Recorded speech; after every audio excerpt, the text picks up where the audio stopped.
మాజీ మంత్రి అంబటి రాంబాబు పైన వారి కుటుంబ సభ్యులపైన మరియు ఇంటిపైన కార్యాలయంపైన తెలుగుదేశం పార్టీ నాయకులు చేసిన దాడిని ఖండిస్తున్నామని కాపు నాయకులు అన్నారు.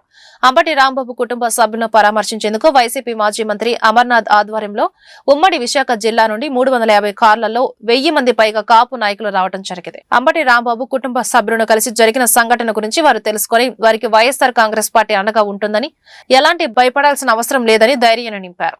అనంతరం వారు మీడియాతో మాట్లాడారు. కాపు నాయకుడు అంబటి రాంబాబు పైన కర్రలతో రాళ్లతో దాడి చేయడం అన్యాయమని అన్నారు. కేంద్ర మంత్రి పెమ్మసాని చంద్రశేఖర్, ఎమ్మెల్యే గల్లా మాధవి వారి కార్యకర్తలను రెచ్చగొట్టే విధంగా మాట్లాడి అంబటి రాంబాబు పైన వారి ఇంటిపైన దాడి చేయడం దుర్మార్గమని అన్నారు. అంబటి రాంబాబు ఇంటిపైన 8 గంటల పాటు దఫాదఫాలుగా దాడులు జరుగుతుంటే పోలీసులు అక్కడే ఉండి చోద్యం చూస్తున్నారని మండిపడ్డారు. పులి 2 అడుగులు వెనకకు వేసింది అంటే సమయం వచ్చినప్పుడు ఆ పులి దాటికి తట్టుకునే శక్తి మీకు ఉండదని హెచ్చరించారు. అన్ని రోజులు ఒకేలా ఉండవని మీరు గుర్తుపెట్టుకోవాలని హెచ్చరించారు. మొన్న జరిగినటువంటి ఘటనలో విచిత్రం ఏంటంటే ప్రేరేపించింది వాళ్ళే, తిట్టింది వాళ్ళే, ఇంటి మీదకి వచ్చింది వాళ్ళే, ఇల్లుని తగలబెట్టాలని చెప్పి చూసింది వాళ్ళే, పార్టీ కార్యాలయాన్ని ధ్వంసం చేసింది వాళ్ళే, రాంబాబు గారిని హత్య చేయాలని చెప్పి చూసింది వాళ్ళే, తిరిగి కేసు పెట్టింది కూడా వాళ్ళే. చివరికి ఇందులో అనుభవిస్తుంది ఎవరనంటే రాంబాబు గారు జైలు జీవితాన్ని అనుభవిస్తూ ఉన్నారు. దేనికేనంటే ఈ ప్రభుత్వాన్ని ప్రశ్నించినందుకు. ఈ ప్రభుత్వాన్ని గడిచినటువంటి 20 మాసాలుగా ఆయన అనేక వేదికల మీద, అనేక ప్రసంగాల్లో, ఆయన అనేక పత్రికా సమావేశాల్లో ఈ ప్రభుత్వం చేస్తున్నటువంటి కుట్రలను, కుతంత్రాలను, ప్రజలకు చేసినటువంటి మోసాలని ప్రశ్నించినందుకు వారికి ఇచ్చినటువంటి బహుమతి ఇది. గడిచినటువంటి 20 మాసాలుగా కూటమి ప్రభుత్వం వచ్చిన తర్వాత ఇచ్చినటువంటి ఏ ఒక్క హామీని నిలబెట్టుకోక తిరిగి కొత్త ప్రచారాన్ని, తిరుమల లడ్డూకు సంబంధించినటువంటి ప్రచారాన్ని ప్రజల్లోకి తీసుకొని వచ్చి రాజకీయంగా ఒక కుట్ర చేయాలని, తద్వారా రాజకీయంగా లబ్ధి పొందాలని చేసినటువంటి ప్రయత్నంలో భాగంగా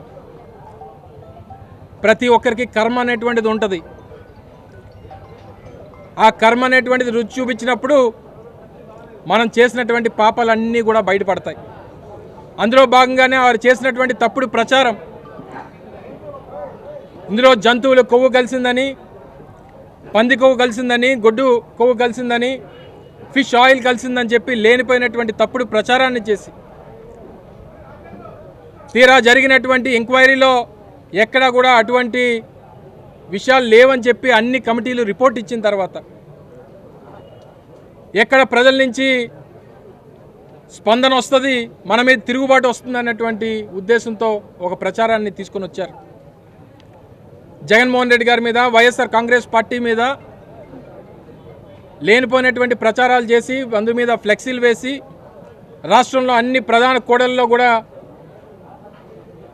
ఈ ఫ్లెక్సీల్ని ప్రదర్శించి రెచ్చగొట్టేటువంటి కార్యక్రమం చేస్తే పెమ్మసాని గారి ఆదేశాల మేరకు మన గల్లా మాధవి గారి ఆధ్వర్యంలో, ఆవిడ పర్యవేక్షణలో, పోలీసు వారి సహకారంతో జరిగినటువంటి ఈ హత్యాయత్నాన్ని పార్టీలకు అతీతంగా అందరూ ఖండిస్తుంటే ఆవిడ తిరిగి మరుసటి రోజు ప్రెస్ మీట్ పెట్టి లైవ్లో బెదిరింపులకు దిగారు.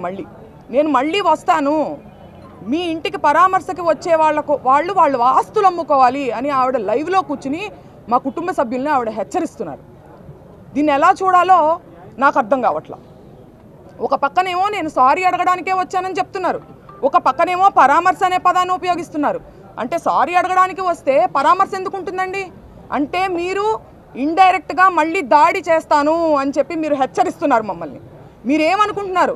గల్లా మాధవి గారిని నేను సూటిగా అడుగుతున్నా, మీరు మొదటిసారిగా ఎమ్మెల్యేగా గెలిచారు, మీకు ఇంత అధికార అహంకారం పనికి రాదు. మీరు వ్యవస్థల కన్నా పవర్ఫుల్ అనుకుంటున్నారా? న్యాయ వ్యవస్థ కన్నా, పోలీసు వ్యవస్థ కన్నా మీరు పవర్ఫుల్ అనుకుంటున్నారా? మీరు శాసనసభ్యులు కావచ్చు, సీఎం కావచ్చు, మినిస్టర్ కావచ్చు, వ్యవస్థలకు లోబడి పనిచేయాలనే ఇంకితం మీకు లేదా అని నేను ఈ సందర్భంగా ప్రశ్నిస్తున్నాను ఆవిడని.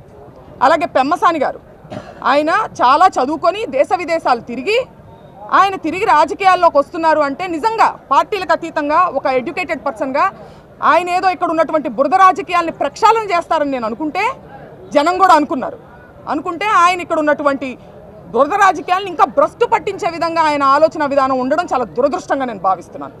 అలాగే ఆఫీసుకి ఇంటికి నిప్పు పెడతారా? ఆఫీస్కి ఇంటికి నిప్పు పెట్టారు, పక్కనున్న ఇళ్ళకి ఆ నిప్పు అంటుకుంటే మొత్తం పక్కనిళ్లలో ఉన్నటువంటి సామాన్య ప్రజానికం వాళ్ళకి ఇబ్బంది కలుగుతుందనే విచక్షణ మీరు కోల్పోయారా? కక్షతో మీ కళ్ళు మూసుకుపోయినాయా అని నేను ప్రశ్నిస్తున్నాను. ఇదే సందర్భంలో ఆవిడ నన్ను అడుగుతున్నారు, మీ పిల్లలకి ఏం మెసేజ్ ఇస్తున్నారు మీరు? మీ నాన్నగారు ఇలా మాట్లాడుతుంటే దీన్ని మేము ఊరుకుంటే మీరు ఏం మెసేజ్ పంపిస్తున్నట్టు ముందు తరాలకి అని అంటున్నారు. నేను ఆవిడని సూటిగా అడుగుతున్నా, మీరేమి మెసేజ్ ఇస్తున్నారు మీ పిల్లలకి?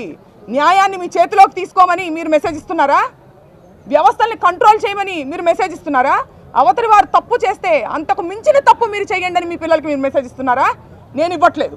న్యాయం ఒకటి ఉంటుంది, దాని పని అది చేసుకుపోతుంది, మనం వ్యవస్థలకి లోబడి మనం ఉండాలి అనే నేను మెసేజ్ ఇస్తున్నా. ఏ చట్టం చెప్పిందమ్మా రాళ్ళు కర్రలు తీసుకుని ఇంటి మీదకి వచ్చి సారీ అడగమని ఏ చట్టం చెప్పిందో ఆవిడ నాకు తెలియజేయాలి, నేను తెలుసుకుంటాను. అలాగే ఇవాళ రాంబాబు గారు రెడ్ బుక్ని నేను కేర్ చేయను అని చెప్తున్నారు.